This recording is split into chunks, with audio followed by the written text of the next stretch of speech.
এবারে দুই বন্ধু এগিয়ে চলেছে।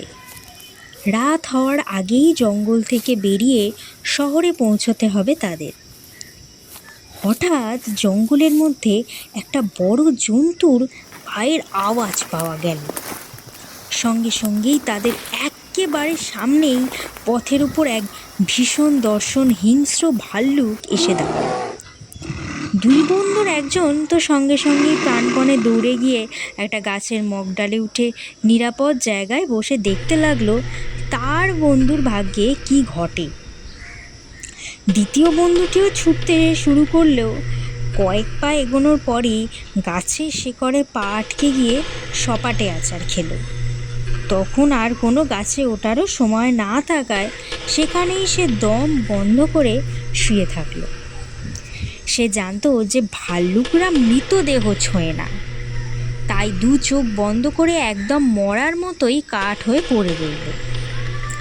ভালুকটা এসে ওর উপর ঝুঁকে পড়ে সর্বাঙ্গ শুঁকে দেখল, কিন্তু লোকটার কোথাও কোনো প্রাণের সাড়া পাওয়া গেল না। অগত্যা ভাল্লুক ওকে ছেড়ে দিয়ে হেলে দুলে জঙ্গলের মধ্যে ঢুকে পড়ল। ভাল্লুক চলে যাওয়ার সঙ্গে সঙ্গে প্রথম বন্ধুটি গাছ থেকে নেমে এলো। দ্বিতীয় বন্ধুটি ততক্ষণেই উঠে গায়ের ধুলো ঝাড়ছে। প্রথম বন্ধুটি তার কাছে এসেই বলে উঠল, খুব বেঁচে গিয়েছ, যা হোক, ভাগ্যিস তোমার কিছু হয়নি। আচ্ছা, একটা কথা বলো তো, মনে হলো ভাল্লুকটা যেন তোমাকে ফিসফিস করে কোনো গোপন কথা বলছিল। গম্ভীরভাবে উত্তর দিল দ্বিতীয় বন্ধু, ও খালি আমাকে বলে গেল এরপর থেকে পথের সঙ্গীর ব্যাপারে আমি যেন একটু সাবধান হই।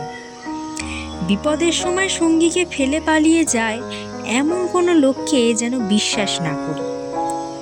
দ্বিতীয় বন্ধুটি এই কথা বলে প্রথম বন্ধুকে ছেড়ে দিয়েই একলাই এগিয়ে চলল।